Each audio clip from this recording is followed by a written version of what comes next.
Alors, je vais dessiner à la plume, donc je vais prendre la plume, mais il faut que je crée aussi un nouveau calque. Donc, après avoir activé la plume, je vais créer dans la palette des calques un nouveau calque sur lequel je vais travailler. L'autre calque est verrouillé. C'est important pour que l'image ne bouge pas. Je travaille sur le Layer 2 ici. Et je vais m'attaquer au dessin du camion. Donc, ce que je vais faire ici, c'est le dessin de cette partie-là, toute cette partie-là, l'avant, ici, voyez, va être fait. Ça va être une forme. Ensuite, j'irai ajouter une autre forme pour faire cette partie-là. D'accord? Puis, j'irai faire les trous. Donc, il va y avoir deux opérations ici, enfin plusieurs opérations. D'abord, faire deux formes, puis les fusionner en une seule, puis faire en sorte que certaines des, des formes qui sont là fassent des trous. Ok, donc on y va avec la plume. Vous connaissez l'utilisation de la plume? Bon, ben, c'est l'occasion de le voir. Enfoncez la touche verrouillage majuscule sur le clavier, de manière à avoir le pointeur précis à la place de l'icône de la plume. Et vous allez faire exactement ce que je vais faire ici. Comme ça, on y arrivera. Bon, vous positionnez le pointeur à peu près ici et vous cliquez sans bouger la souris. Vous voyez un point avec une espèce d'élastique qui tient. D'accord? Vous allez vous positionner ici et vous allez, ben, on peut faire un clic et ça va faire une droite. Voilà, on a une droite. Est-ce que vous avez ce qu'il faut là? On a du blanc dans la case de premier plan ici, enfin la case de fond, et du noir dans la case d'arrière-plan.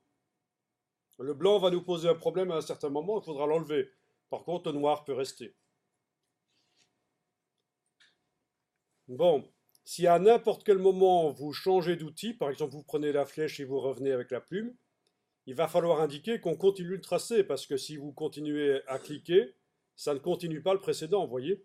Là, je fais CTRL Z pour annuler le troisième point que je viens de poser, parce qu'il aurait dû être rattaché au deuxième.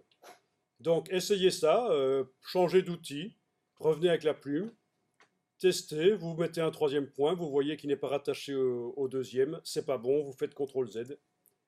Il va falloir préciser que je veux que le troisième point soit rattaché par un segment vectoriel, hein, un segment vectoriel rattaché au deuxième. Donc je m'approche avec la croix. Vous voyez qu'elle change d'aspect à un certain moment pour indiquer que si on clique, on indique qu'on va rattacher au tracé en fait. Vous cliquez sans bouger la souris. Voilà. Et puis là, vous pouvez venir cliquer, clic, et vous avez un troisième point qui a été créé. Parfait. Bon, si ça va jusque-là, c'est bien.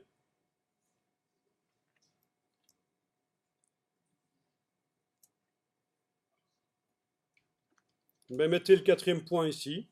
Pour l'instant, on n'a pas encore fait de courbe, mais on va s'y mettre quand on fera les pneus. Voilà, clic, voilà.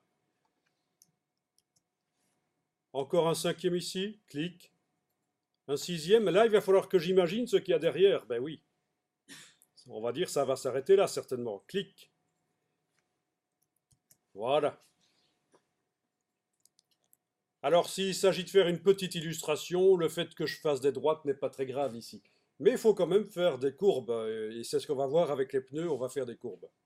Vous allez vous amuser. Alors, ici, j'ai déjà le fond blanc qui commence à m'ennuyer, donc je vais le supprimer. Vous mettez la case de fond en avant-plan, si ce n'est pas déjà le cas, en cliquant sur elle. Donc, ce n'est pas le contour qui est en avant-plan comme ça, c'est le fond. Et vous cliquez sur la diagonale rouge ici. Ça supprime le fond de cette forme. On a une forme qui a un fond transparent. Voilà. Et il va falloir cliquer pour terminer ça. Allez-y. Donc ici, on ne s'ennuie pas avec des courbes parce que c'est le début. Les courbes, ça viendra après.